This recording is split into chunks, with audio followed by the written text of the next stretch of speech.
Decidi falar sobre essa comemoração judaica e cristã porque eu acho que tem muito a ver com os tempos em que estamos vivendo. Tempos incertos, tempos de tirania, de opressão e até mesmo de escravidão. Não importa se você é religioso, se acredita somente em Deus e não é religioso ou se é ateu. A mensagem, o simbolismo dessa comemoração religiosa é o que importa para todos nós, independente de sua crença. Em português se diz Páscoa e em hebraico se diz Pessach. O Pessach, a Páscoa judaica, começa ao pôr do sol na noitinha de sábado, no dia 27 de março deste ano de 2021, e termina ao anoitecer, no domingo 4 de abril. Nesse mesmo dia 4 de abril, no domingo pela manhã, começa a Páscoa cristã. A Páscoa judaica, conhecida pelos judeus como Pessach, significa a passagem e relembra a libertação do povo hebreu da escravidão no Egito há cerca de 3.500 anos atrás.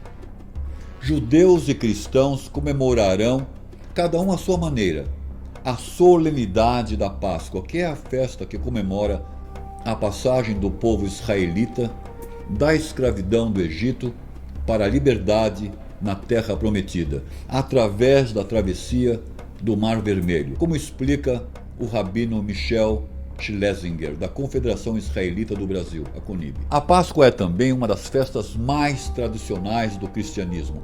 É comemorada no primeiro domingo após a lua cheia, ocorrida com o fim do equinócio. Equinócio é quando o dia tem exatamente a mesma duração da noite. A Páscoa cristã também está associada à ideia de passagem, no caso, da morte para a vida. A solenidade que celebra a ressurreição de Jesus é a mais importante do cristianismo, mais até do que o Natal, que festeja a encarnação divina através do nascimento de Cristo. Abro aspas. A vitória de Jesus sobre a morte é o que confere sentido ao cristianismo. Se Cristo não tivesse ressuscitado, vã seria a nossa fé. Fecho aspas. Afirma o teólogo Isidoro Mazarolo, da Pontifícia Universidade Católica do Rio de Janeiro. Aproveito este momento, nesta ocasião tão dramática em que vivemos no mundo inteiro, onde mais do que nunca precisamos de união e harmonia para enfrentarmos essa praga invisível que contagiou não só a carne, mas a alma humana, onde senhores do Supremo Tribunal negam a confraternização proposta pelo líder de uma nação, onde autoridades nos escravizam e nos oprimem através da politização da pandemia. Quero ler uma reflexão que foi enviada por um amigo. Abro aspas. Bom dia, boa tarde, boa noite. Estamos juntos virtualmente e de coração e alma conectados neste momento. Pessach existe para celebrarmos e contarmos a história e a narrativa da saída dos hebreus do Egito. Passar da escravidão à plenitude da liberdade. Veja que paradoxo que vivemos hoje. Temos quase tudo, mas não temos, neste momento, a liberdade de ir e vir. Por esta ocasião, ressaltamos nossa liberdade interna, a mais preciosa de todas. Jean-Paul Sartre, conhecido como representante do existencialismo, nos alertaria que os seres humanos nascem para ser livres. Mas liberdade significa também responsabilidade. Pessach é, sem dúvida, a primeira revolução social registrada da humanidade, onde escravos se revoltam contra seus opressores. Pessach se tornará o símbolo das lutas sociais e políticas de todos os tempos. Se incorporará nos gritos de liberdade dos oprimidos, que sentiram a aflição da fome e da miséria. E não é por acaso que a Agadá de Pessach, Agadá, o livro litúrgico, começam com estas palavras. Abro aspas. Este é o pão da aflição que nossos ancestrais comeram no Egito. Deixe que todos os famintos venham e comam. Comemos a cada ano o pão da aflição, para lembrarmos não somente que fomos escravos no Egito, mas que ainda existem muitos seres humanos subjugados à tirania, à fome, à opressão e à exclusão. Como sempre no pensamento judaico, nada é tão simples, principalmente quando o tema é liberdade.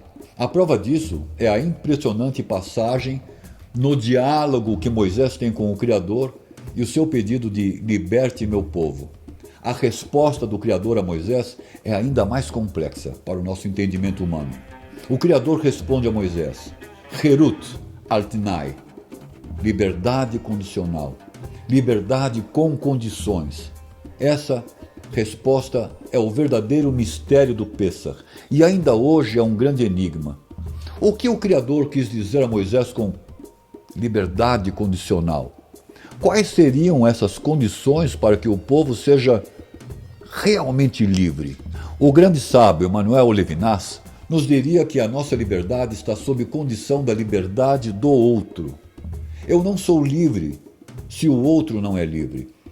Levinas foi um grande filósofo e diretor da escola na sua comunidade judaica francesa. Ele, de forma coerente, seguiu a máxima que o grande Moisés preconizou na sua liderança: crianças, educação e um futuro distante. Moisés não falou em liberdade, mas sim em educação. Ele fixou sua visão no futuro e não no imediato. Ele priorizou as crianças, as novas gerações, pois esses teriam que se libertar do aperto da escravidão interna. Encerro minhas palavras utilizando um parágrafo de um texto do grande rabino Jonathan Sacks, um dos grandes líderes religiosos que nos deixou no ano passado e foi para uma outra dimensão. Muitos sábios e Chachamim partiram nesses 2 últimos anos. Qual será o projeto de Deus? Abrir espaços para que apareçam novas lideranças espirituais? Incentivar que você seja protagonista na sua vida religiosa e espiritual? Enfim, cuidar da sua própria fé? Eu não sei responder, mas nesta época do ano o importante não é responder, mas sim fazer perguntas. A liberdade começa com o que ensinamos aos nossos filhos. É por isso que os judeus se tornaram um povo cuja paixão é a educação. Em nenhum momento isso é mais evidente do que em Pêssar, quando todo o ritual de entrega da nossa história para a próxima geração é colocado em movimento pelas perguntas feitas por uma criança. Em cada geração precisamos cultivar novamente os hábitos do coração que Tocqueville chamou de o aprendizado da liberdade. A mensagem de Pêssar continua sendo tão poderosa como nunca. A liberdade é alcançada não no campo de batalha, mas na sala de aula.